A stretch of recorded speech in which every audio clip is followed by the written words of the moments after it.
চিত্রা হরিণ নামটি শুনলেই আমাদের চোখের সামনে ভেসে ওঠে সুন্দরবনের গহীন অরণ্য কিংবা খাঁচায় ঘেরা কোনো চিড়িয়াখানা। কিন্তু এবার এই চিত্রা হরিণ দেখা মিলল লোকালয়ে। লোকালয়ে এদের দেখা পাওয়া এক প্রকার আকাশকুসুম কল্পনা। কিন্তু জেনে অবাক হবেন, গহীন অরণ্য নয়, বরং লোকালয়ে এক সাধারণ মানুষের বাড়িতেই ঘুরে বেড়াচ্ছে এক পাল চিত্রা হরিণ। অবিশ্বাস্য মনে হলেও গত ৫ বছরে এই অসাধ্যকেই সাধন করেছেন আবুল কালাম আজাদ নামের এক শৌখিন মানুষ।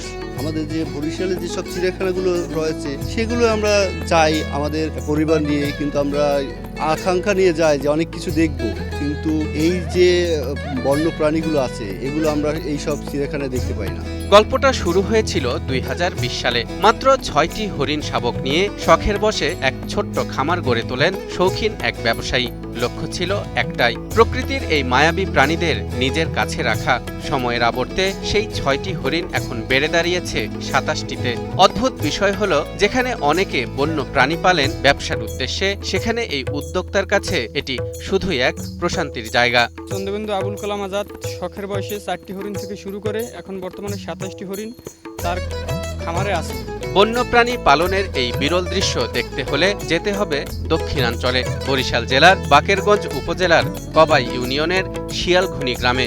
এলাকার মানুষ তো বটেই, দূর দূরান্ত থেকে আসা পর্যটকদের কাছেও এখন প্রধান আকর্ষণ এই হরিণের খামার। স্যার হয়েছে প্রকৃতি প্রেমিক মানুষ, যে হরিণগুলো অনেক দূর দূরান্ত থেকে জায়গায় আমরা যেমন দেখতে আসি, যেমন আজকেও আমরা দেখতে আসি, আরও আমার বন্ধু বান্ধব আছে তারাও দেখতে আসে, যেমন এই এলাকার মানুষ আরও অনেক আশেপাশের লোকজনই আসে।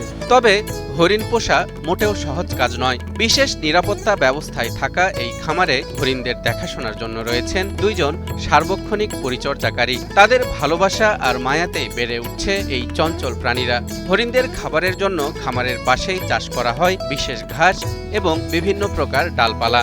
নিয়ম করে প্রতিদিন পুষ্টিকর খাবার পরিবেশন করা হয় এই মায়াবী অতিথিদের জন্য।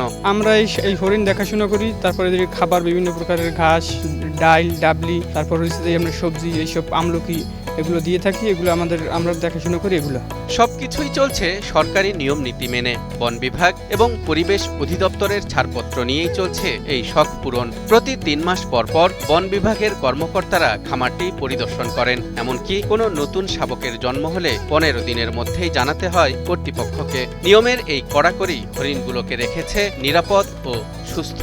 আমি এসেছি এই অনেক দূর থেকে, বরিশাল থেকে বাকেরগঞ্জ অনেক দূর, শুধু এই হরিণ দেখার জন্য এখানে আসলাম। অনেকগুলো হরিণ দেখলাম, অনেক ভালো লাগছে।